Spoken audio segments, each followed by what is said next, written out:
Affairs. So మన day 11 current affairs లో first question వచ్చేసి India Japan joint exercise. So what is it called? India and Japan recent గా joint exercise conduct చేసింది. So దాన్ని మనం ఏమని అంటాము? That is Dharma Guardian. So ఏవైనా టూ కంట్రీస్ మిలిటరీ ఎక్సర్సైజ్ అన్నా, నేవల్ ఎక్సర్సైజ్ అన్నా, ఆర్ ఎయిర్ ఫోర్స్, సో ప్రతి త్రీ యొక్క బ్రాంచెస్ లో ఏదో ఒకటి చేస్తుంది. సో జాయింట్ ఎక్సర్సైజ్ చేసింది. సో ప్రతి దానికి ఒక టర్మ్ ఇస్తాం. దీన్ని ఏమంటాం? Dharma Guardian, India and Japan మధ్యలో.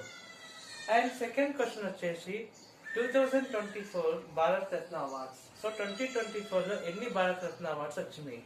దట్ ఈస్ 6 వచ్చినాయి. అండ్ థర్డ్ క్వశ్చన్ వచ్చేసి India's longest cable bridge where it is located. ఇండియాలోనే లాంగెస్ట్ కేబుల్ బ్రిడ్జ్ ఎక్కడ లొకేట్ అయింది? That is Sudarshan Setu. ఇది ఎక్కడ ఉంది? గుజరాత్ లో ఉంది.